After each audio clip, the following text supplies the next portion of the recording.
Hello friends, good morning, namaskar दोस्तों, very warm welcome to another edition of Global Equity Markets with SD। इसमें हम लोग global equity market कैसे हमारा positioning रहना चाहिए उसके बारे में डिस्कस करेंगे and how things are building आप कैसे आप अपने पोर्टफोलियो को ओवरऑल स्ट्रक्चर करेंगे to have a modest growth. So let's go.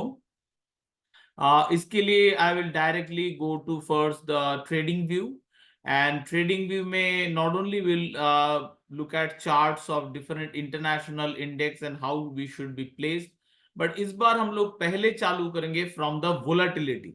so volatility को एक बार सबसे पहले नजर करेंगे and first of all will look at the India VIX और उसको देखने के लिए आई अप्लाई माय सेटअप जो आप लोग जरूर जानते होंगे, fountain of gold।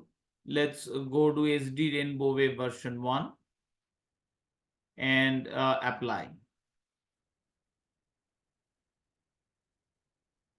और यहाँ पे जो दिख रहा है कि ओवरऑल एक वोलेटिलिटी का राइज हुआ था सिंस नवंबर, और ये आप सब लोग एक्सपीरियंस कर चुके हैं इन द इक्विटी मार्केट कि there was a zigzag rising volatility.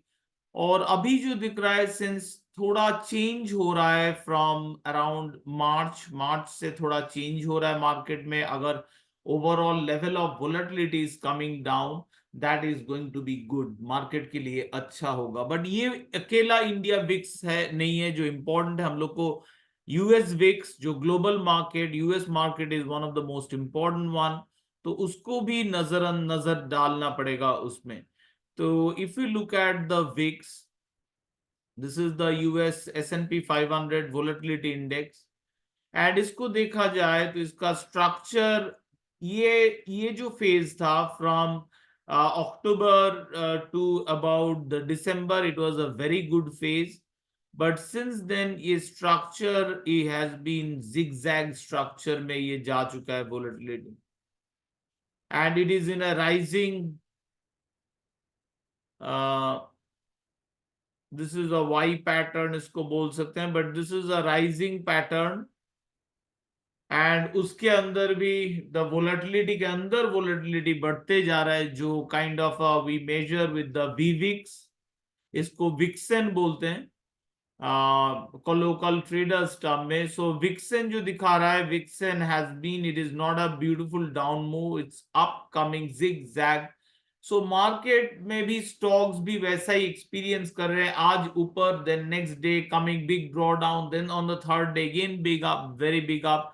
So anyone working with big quantity and tight stop loss, the stop losses are getting hit for them।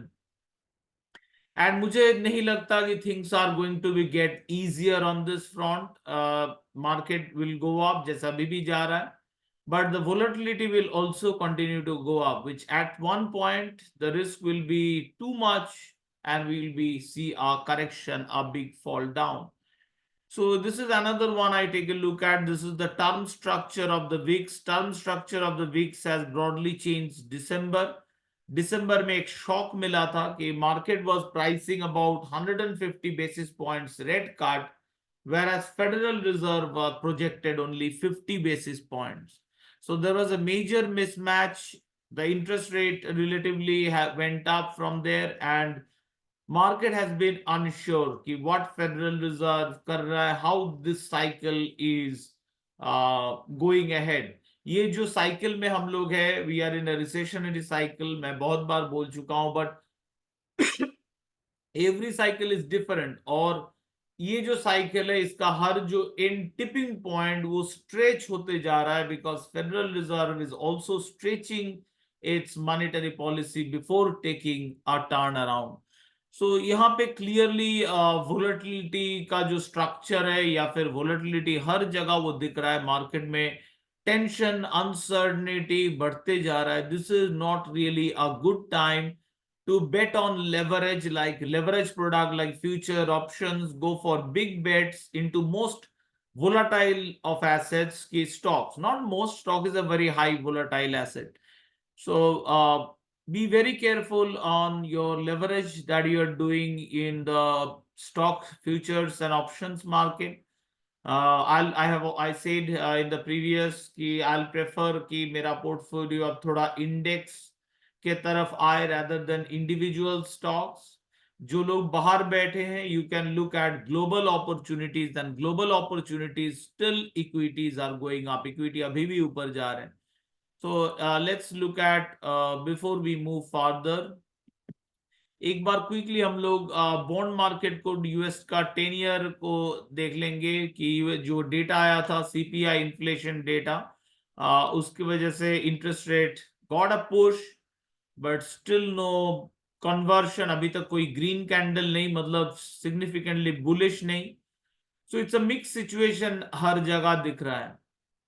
Now with that, let's come down to international indices. मतलब हम लोग को choose ही होना पड़ेगा कहां पे हम लोग इन्वेस्टेड रहना चाहिए, और इसके लिए जो एसेट क्लास का इस्तेमाल हम लोग कर सकते हैं, that is exchange traded fund.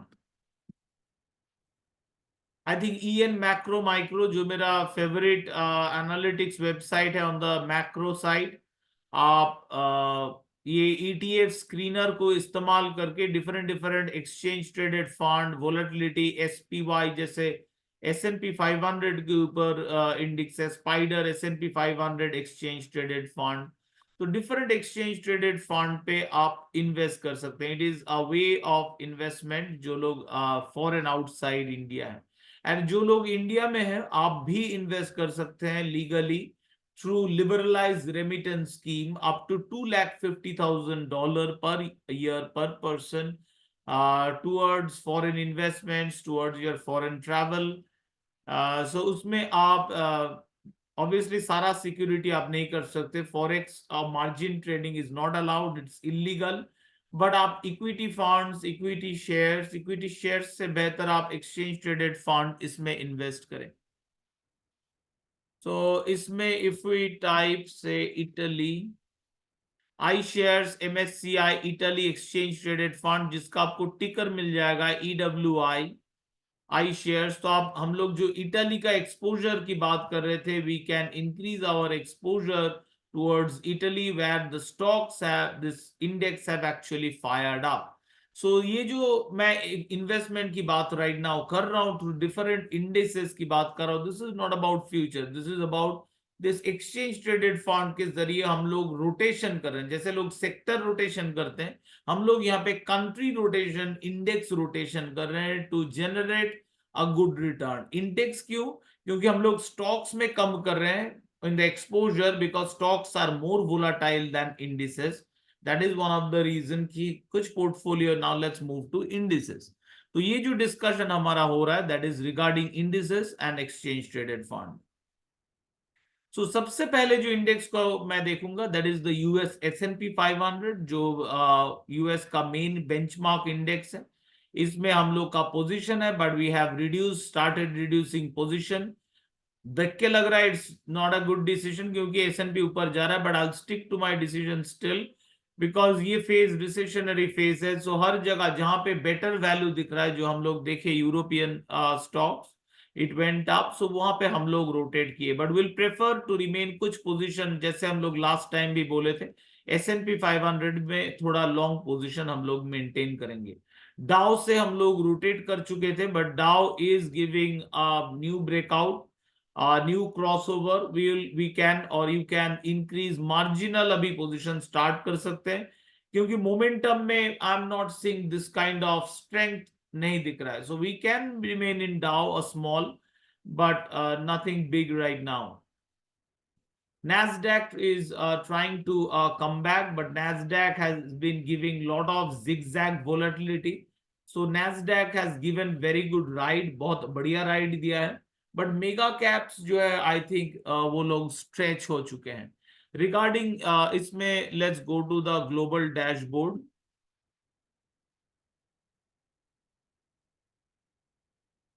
तो इसमें पूरा world if you look at, global में one day performance is broadly dominance of the greens. So bulls are broadly dominating. Australia थोड़ा बेरिश रहा है. Let's go to the weekly performance is broadly green. Japan में weakness, we discussed our exit from Japan in the last जो video. This is the monthly performance. Overall weakness के अलावा majority जगह पे overall bullish ही दिख रहा है। सो अभी तक मार्केट ये नहीं कह रहे हम लोग इट इज बियरिश हो चुका है market, it is remains on the bullish side. So Nasdaq हर जगह बुलिश है, बट ओवरऑल देख के वोलेटिलिटी रिस्क रिवॉर्ड को देख के I am feeling the getting the comfort कि नैस्डैक से थोड़ा position is somewhere could be better. Russell में हम लोग पोजीशन इंक्रीज करने की बात किए थे because Russell was showing some strength, looks like it did not work out. Russell का any kind of ETF with the yellow background we will prefer to exit. This was the exit from Russell. So Russell का struggle मुझे लग रहा था कि maybe this is the end, the Russell का struggle खत्म हो रहा है। Possibly we are seeing a big break, अभी भी उस level के ऊपर है, but Russell is not able to जो ब्रेकआउट हम लोग एक्सपेक्ट कर रहे थे वो हुआ है। दैट मींस इवन अगर ब्रेकआउट हुआ Russell is going to struggle 2081 2176 ये एग्जैक्टली Russell नहीं, this is a CFD contract on Russell। Kindly वो माइंड कीजिएगा, this is coming from TVC, so this is not exactly the Russell contract. वो replica सोच सकते हैं, this is very common form of trading in global markets. सो यहाँ पे this is after this will go to जो US में position रहेगा, but will remain morally on this S&P। थोड़ा पोजीशन नैस्डैक में, नैस्डैक नहीं डाउ जोन्स में हम लोग रख सकते हैं। इसके अलावा हम लोग पोजीशन रखना प्रेफर किए थे टुवर्ड्स अ कमबैक स्टोरी में। लग रहा है वो कमबैक स्टोरी में उतना दम नहीं था। This was the comeback story, but it did not work out, especially ये जो Federal Reserve के बाद we saw a bigger drawdown, so but the exit already has come. So Nasdaq New Zealand का जो comeback story दिख रहा था further हुआ नहीं। we will have to buy only above now 11,900 या 12,000 के above he, which will be a break of ये February 2024 का हाई। एंड अगर ब्रेक हुआ this is the 12,000 is the main reason. इसका ये रीजन में if it able to break the 12,000 then we will see a very bigger ride, but New Zealand not much. Let's look at Australia. Australia similar story, big correction. ये जो breakout चल रहा था उसका exit हो गया in Australia, so will prefer to stay away from Oceania. Oceania में ये जो लेवल का ब्रेकआउट हुआ था लग रहा है कि it's not working out. So both breakouts in one is breakout Australia and one is come back New Zealand, both the stories जो है उतना तगड़ा नहीं लग रहा है, तो दोनों में रिस्क रिडक्शन। हम लोग जापान से एग्जिट करने की बात ऑलरेडी कर चुके हैं because there is a full red candle आ चुका था already. So with full red candle and yellow background ये गिरने से पहले ही we have exited Nikkei. So Nikkei will remain exited. एक जो एक्सपेक्टेशन तक नहीं गया दिस, ये ऐसा चल रहा है कि हम टॉन्ट हो रहा है जैसे हम लोग एग्जिट हो गए। MCHI I shares MSCI China ETF did a comeback. So it did a new breakout, which with a renewed buying pressure coming in China, this is another round of positive story. तो जो China का ETF जो कभी कभी हम लोग definitely we can get stopped out, we can exit, but फिर से जब बाइंग आ रहा है at least we should try another round of purchase. So this is really a full green candle, a breakout, but we want starter small quantity unless the white cross crosses above $40। white cross जो minimum stop loss है currently 39.4 area के आसपास। To do a higher quantity will prefer the minimum stop to cross over the $40। and this is an area I think still struggle थोड़ा बहुत रहेगा, but this has been a comeback story। हम लोग थोड़ा ride कर पाए थे और जब वो स्टोरी फिर से वापस आ रहा है this feels kind of energy। so this could be a bigger ride। China could be a comeback story, और चाइना अगर comeback story हो रहा है तो उसके साथ नजर डालना पड़ेगा सिंगापुर में। Singapore is a top notch economy in Asia, तो सिंगापुर में we can go for a bit weekly chart, little passive। Singapore is coming back, so Singapore में ये जो लेवल है 291 एंड तो उसके ऊपर हम लोग बाय करना प्रेफर करेंगे. Once it moves above, you can choose the exchange traded fund, how you will go to in Singapore. So this is the level after which we should think of increasing exposure. हम लोग global market का overall total market index को देखेंगे. It is still going up. 82% win probability, significantly bullish in weekly chart. In daily chart, let's look at the daily chart. zigzag के साथ जा रहा है ऊपर, but still bullish. 71% win probability. MSCI emerging market index में is a new breakout. ये जो top level था इसका breakout, then again a breakout but with volatility, with zigzag volatility के साथ ब्रेकआउट हो रहा है. एशियन इमर्जिंग मार्केट एशिया, जैसे चाइना कम बैक हो रहा है, ये जो ईटीएफ का हम लोग पहले भी बात कर चुके हैं, इसमें हम लोगों को दिख रहा है renewed buying pressure. Sorry sorry. तो यहाँ पे this is the candle is making a new high. You can see that in weekly chart. So emerging market Asia जो हम लोग अभी तक कुछ भी नहीं किए थे, now I think I'm ready to go for emerging market Asia ETF exchange traded fund. आप वो सर्च करते ही आपको मिल जाएगा. You have to just search with the name MSCI Emerging Market Asia NTR. Let's go to macro micro NTR, or let's do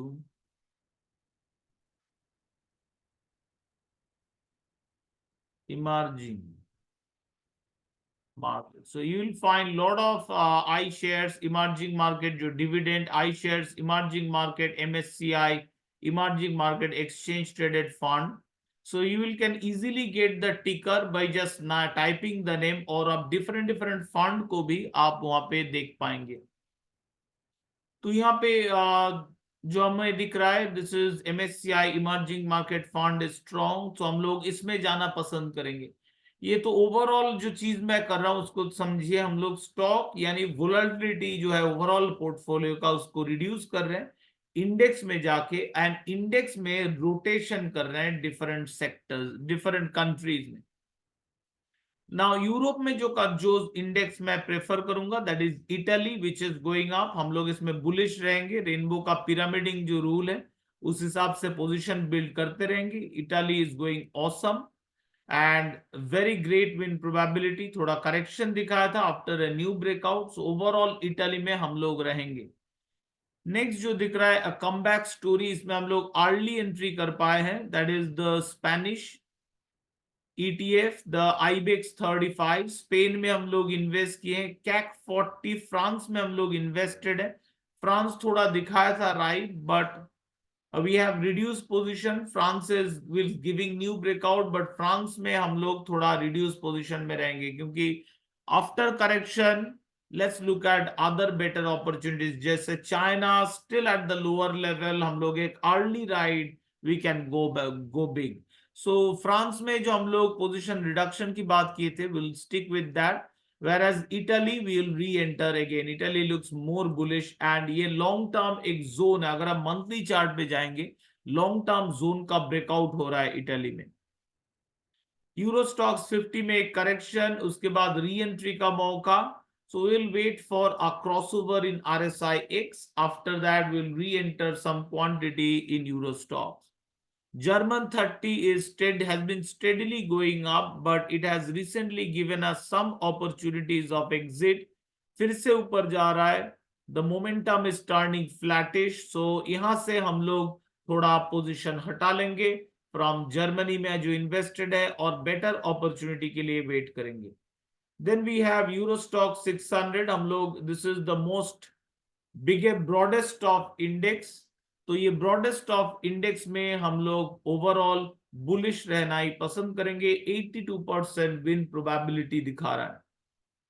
so equity जो दिख रहा है all in all still bullish. हम लोग इन्वेस्टेड रहेंगे, बट मेन फोकस जो है अभी इक्विटी का, कि जब तक ये वोलेटिलिटी जो चल रहा है टेंशन वो सबसाइड नहीं हो जाता है, we will reject high volatility stocks high volatility index, high beta index. Currently हम लोग मार्केट का वोलेटिलिटी को मतलब हाई बीटा स्टॉक के साथ एंजॉय नहीं करना चाहेंगे। It is a zigzag sort of volatility is going on.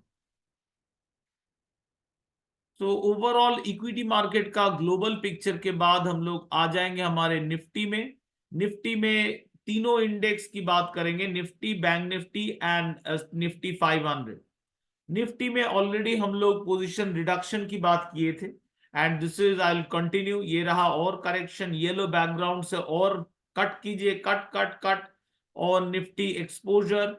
and this is the way the RSI X, the momentum is going, it's really not good, it's really not healthy। हम लोग अभी bearish नहीं है, but इसका मतलब ये नहीं कि सुपर बुलिश हो। देखिए probability of winning has fallen, short term momentum is bearish. अगर बियर फैक्टर हो चुका है कि 6 and bull factor is currently 4 and 2 is neutral, so bear की तरफ भारी होते जा रहा है। So exit exit exit from the Nifty exchange traded fund. Then we will go to bank Nifty. Bank Nifty का अगर एक्सचेंज, बैंक निफ्टी का एक्सचेंज ट्रेडेड फंड में सच में जाने का कोई मतलब उतना है नहीं। It is too much heavy with few stocks like HDFC, ICICI, SBI। So कुछ स्टॉक्स इतना हेवी वेट है, सो ये as a good representative index नहीं। इससे बेहतर है time to time looking at the sectors we go to mutual funds.